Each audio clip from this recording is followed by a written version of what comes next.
So to start lesson 5, see if you react positively or negatively to the following pictures.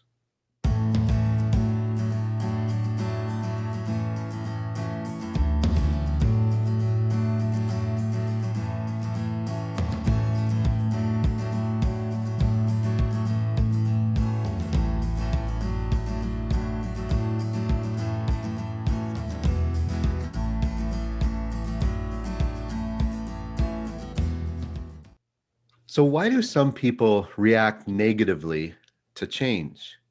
Some even fear it. We are changing all the time, so shouldn't we be used to it by now? It seems like many of us struggle with change. Even when we know it's good and will be better off in the long run, it's still hard.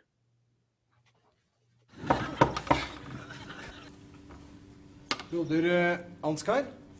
Ja, Det er deg, ja. ja. Så bra, ok. Ja, hei du. Da fatter jeg det. Hei du. Ja. Ja, hva gjelder det? Ja, det er denne her. Ja, vil du sitte? Takk. Ja. Jaha.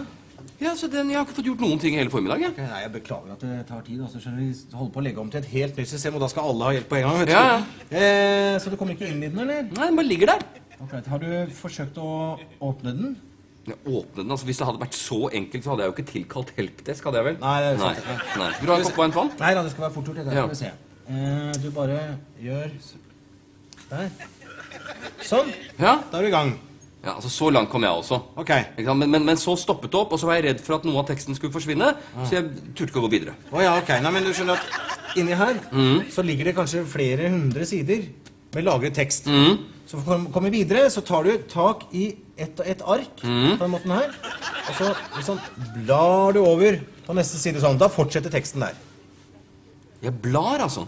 Du blar, ja. Men når jeg skal tilbake da? Ja, da bare blar du tilbake igjen. Tar tak der, og så gjør du sånn. Der. Så er du tilbake til den teksten du hadde, sa. Ikke noe Ok, så den forandret. slutter der, Ja. og så fortsetter den der, ja. Ok, men når jeg skal avslutte for dagen, hva gjør jeg da? Da bare slår du sammen permene Ja? på den måten der. Sånn. Da er den lukket, da ligger alt lagret inni der. Altså, jeg risikerer ikke å miste noe av teksten her nå, Nei, altså. alt ligger lagret inni her nå. Ja. Da må du i tilfelle sette fyr på hele greia. Det er kanskje lite sannsynlig. Så. Ja, ok. Nei, men for det er noe med det at ikke sant, når du har holdt på med skriftruller, Ja. så tar det litt grann tid å konvertere til å bla i en bøk. Ja, ja. Hva TV. Det er greit. Ja, flott. Ja, men du, en TV før du går. Jeg må bare gå gjennom en gang til. Altså, jeg åpner Ja, sånn, ja, riktig. og så, hva du kalte det? Blar. Jeg blar, Ja, bla videre. blar frem og tilbake. Ja, Og når, teksten ligger der hele tiden. ja. Og når jeg er ferdig, så bare lukker jeg den. Oi. Flott. Fint det. Kjempefint. Ja, flott det. Ja, men du, vent, ikke sant? Nå er den sånn igjen, nå får jeg ikke åpnet den. Nå får jeg ikke åpnet den. Ja, det er fra feil side. Du må åpne fra andre siden. Så det er ikke likegyldig, det Nei, altså? du må åpne fra den siden der. Sånn. Der. Der er den åpen. Ja vel. Har du Ok. lest manualen, eller? Manualen? Jeg skal følge med som manualen som brukerveiledning. Det er sikkert den der. Der, vet du. Å ja, I den ja. står alt sammen. Ja, men ikke sant, der har du samme problemet. Får den ikke opp. Får åpnet den, så. Ok, det skulle vi kanskje ha tenkt på. Many people are resistant to change because they fear they won't understand as they have and have the same control as they did and be as successful as they were. For people leading change, it's important to know why change is feared. It's also important to know what kind of change you are dealing with. Some changes are simple and not as fearful, but some are complicated, and some are even very complex.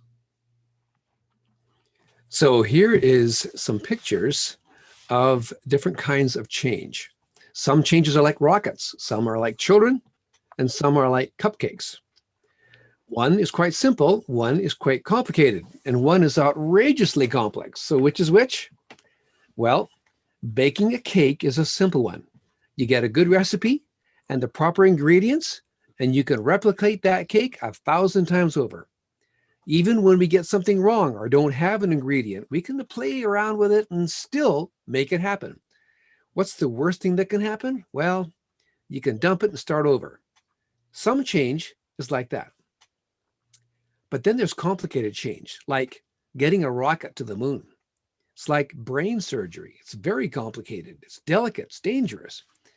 And it still can be replicated, but you just can't trash it and start over. The stakes are a lot higher. But then there's the complex one of raising a child.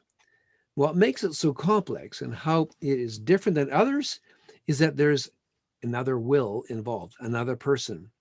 What worked with one child may not work with another. The rules keep changing.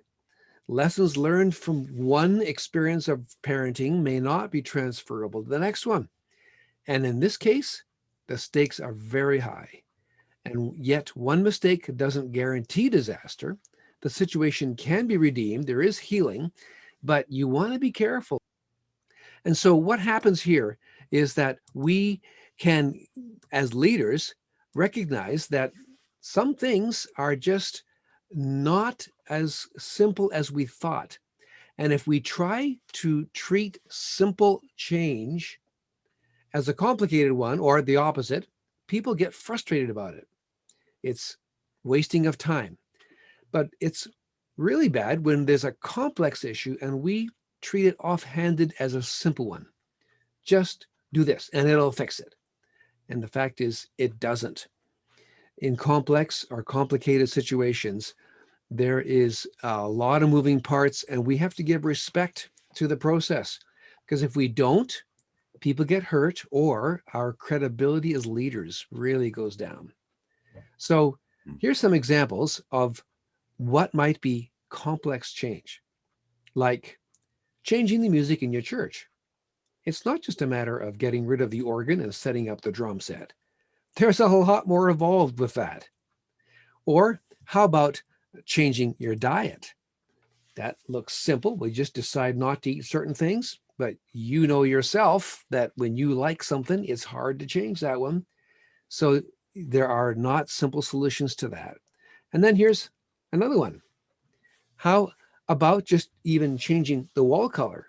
Is that easy? Well, it is easy unless someone else has an opinion.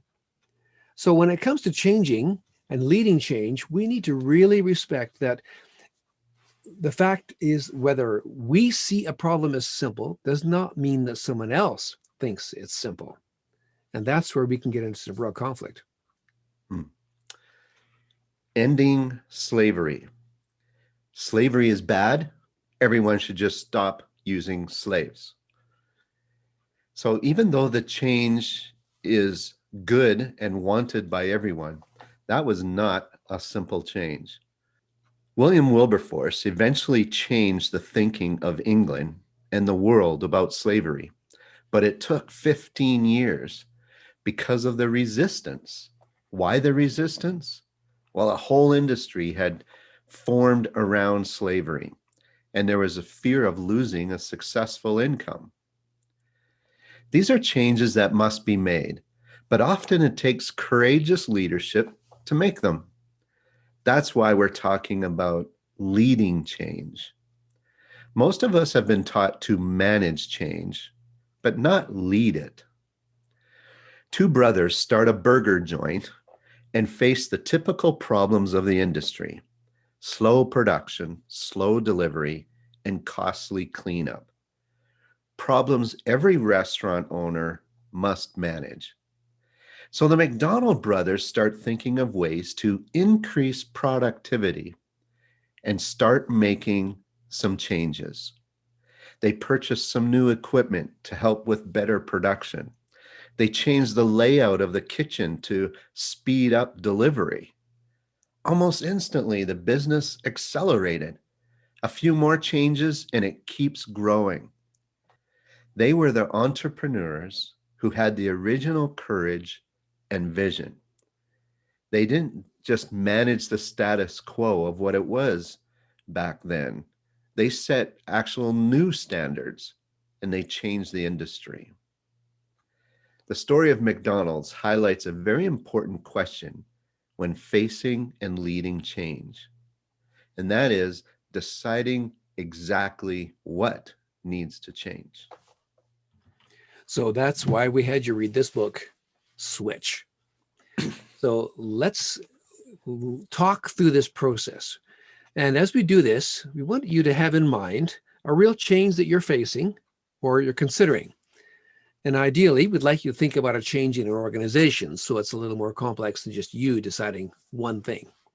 But you can apply it to yourself as well. So everybody got something in mind? Here's what we want to talk about. In figuring out and explaining what needs to change, the metaphor in the book is called directing the rider. Now, the rider is the brain. That's the planning and seeing process. In the book, The Heart of Change, Cotter and Cohen say that the most effective change process is not think, analyze, change. But instead, they say it's see, feel, then change. When people see something different, they start imagining how things could be different. And this is directing the rider to see the change before it happens. The Heath brothers suggest that we start this by finding bright spots. Find examples of the change you're looking for and direct people toward them. And as you do that, you might need to interpret the change for them so they know what they're looking at. And the change then becomes obvious. If they're convinced that change is possible, then people will turn from resistance and begin looking for ways to solve the problem. So here's some suggestions. Find out the history of the situation. Do some research and see where this change has taken place before.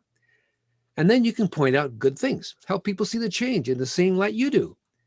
Think of multiple examples, different pictures and stories that can say the same thing to different people. So look for bright spots.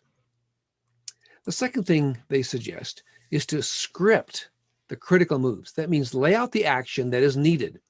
The power of a compelling vision and an action plan cannot be overemphasized. The challenge is that we usually under-communicate the vision, or we don't connect words to specific actions. And people, if they don't get both the vision and the plan, it doesn't click for them.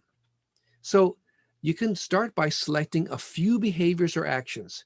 Don't do too many because it'll be hard and overwhelming, but just make the steps really clear and obvious and bring awareness to these actions in various ways, like stories, outcome reports, or short newsletters, but just talk about the changes and point to these bright spots. So that's the second one. The third suggestion is you can point to the destination. Keep that destiny in front of them. Let them see a clear and specific picture of what the future will look like, which removes the typical self-sabotaging that we usually do to ourselves along the way. It is possible that the resistance is coming simply because we have not envisioned the change process properly or sufficiently. So describe it in ways that make it possible. Like, don't go too big or too far down the road because people get overwhelmed. But let the people fill in the steps needed to get there, because you don't have to have it all figured out ahead of time. You can just use this postcard of the future, as it were. Be creative in showing what change could mean for them.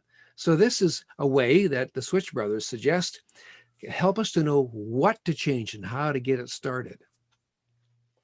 So Dan talked about a postcard. Well, a postcard can be a video. So take a look at this ad, which is like a postcard of one company's version of what it could look like if you acquired a certain skill, if you learned a different language.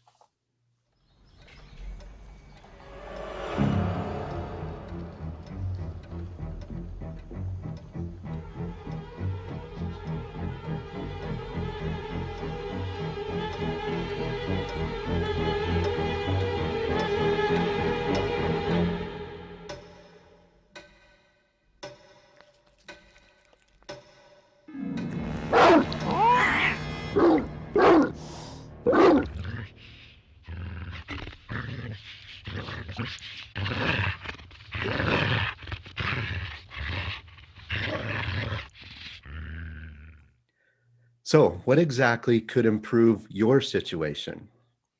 That's the question we'd like you to think about now. There are some pages in your curriculum that will help you get started to direct the rider. We're going to pause now and give you some time to work on that. The next video will take us to the elephant and the path.